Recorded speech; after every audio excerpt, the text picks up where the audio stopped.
sound like? Well, funny enough, she just asked it. It was a buzzer. It was a hooter, so to speak. So it just made a continuous pitched noise. Like a high pitch, like a woo? Well, yeah, but each colliery had one slightly different. Oh.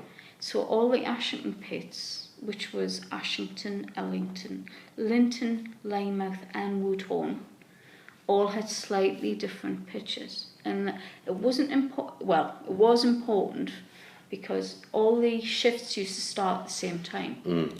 So it would be the symbol, so they would sound the hooter when the shifts changed. Okay? Mm-hmm.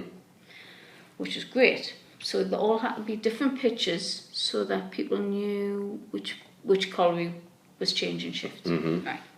However, as well as that, it had a very important place in society in two respects. If there was a fatality underground, Mm-hmm. they would sound the buzzer and clear the colliery. Right? They had so that emergency services could get in, or as a symbol of respect. So if there had been a fatality at any time of the day or night, the colliery buzzer would sound. Mm. Now, because, for instance, Ashington, people in Ashington worked at all the 5 collieries, not just here and not just at Ashington. They were able to distinguish. So if you were lying asleep in bed, you would hear the colliery buzzer go off at a different time to what you normally expected. Mm-hmm. People would go, that's Ashington's, that's Ellington's going off, oh my God, there's been an accident. And people would rush to the pit head. Mm. Because if their husband or brother or son was working at that shift in the pit at that time, Yes. they went to the pit head in order to see if their relative was okay. Secondly, at New Year, it was also they used to sound all the hooters at 12 midnight Huh. to symbolise the New Year. Uh-huh. But they would all do it in sequence. So it was always Ashington first, then Linton, then Lynmouth, Ellington, then Woodhorn, right? Yeah.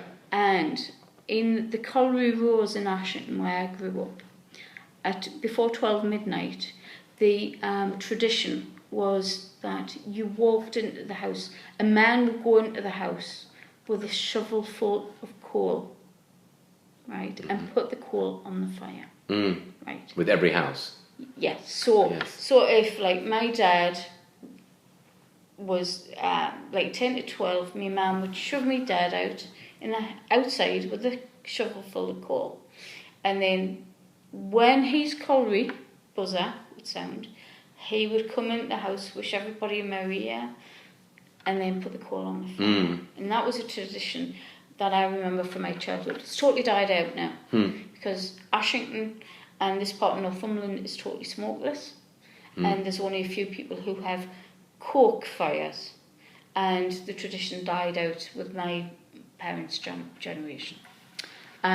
So I love that. That was great, because in my street there were people who worked at all the 5 collieries in Ashington. So Ashington, Ellon, Linton, Lynmouth, but they would wait for their colliery buzzer to go off before they went in the house. So they go out and bring their own coal back in, Yes. but as good luck for the new year. That's right. But they would all be outside. Yes. All the men whose houses they were would be outside. And would your so your family worked primarily in the Ashington or the Woodhorn, or which ones?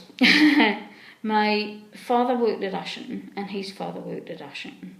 My mother's father and his siblings and his father and grandfather all worked here at Woodhorn.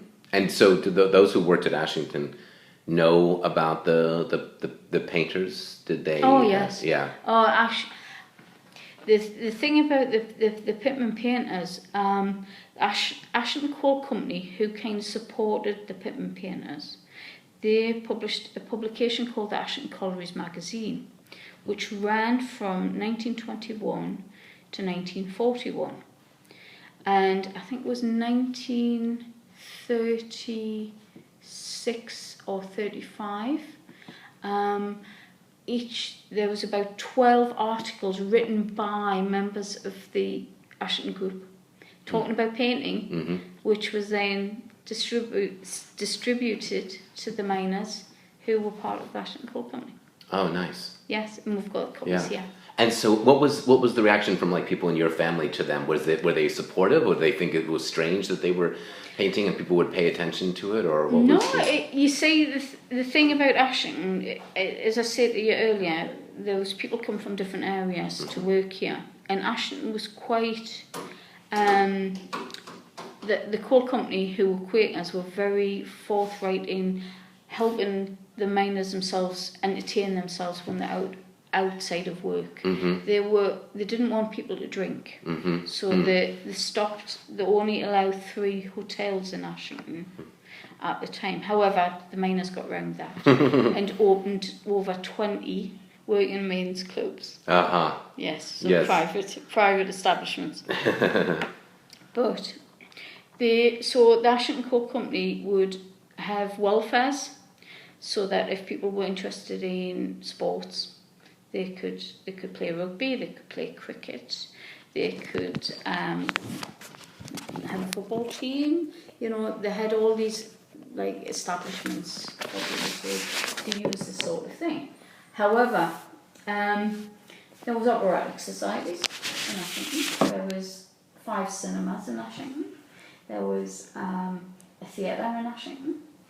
There was people kind of clubbed together and did their own sort of thing. There was male voice choirs. There was jazz bands. There was brass bands. And so this was in the 30s. This was even before the Ashington Art Group was formed. So if you were interested in anything, basically you yourself formed a group and you started something. And sometimes the Ashington Coal Company would support you, give you a little grant, you know, and develop it. And this is, so some people might have thought they were strange, but there was other artists in Ashington, there was other Sunday painters in Ashington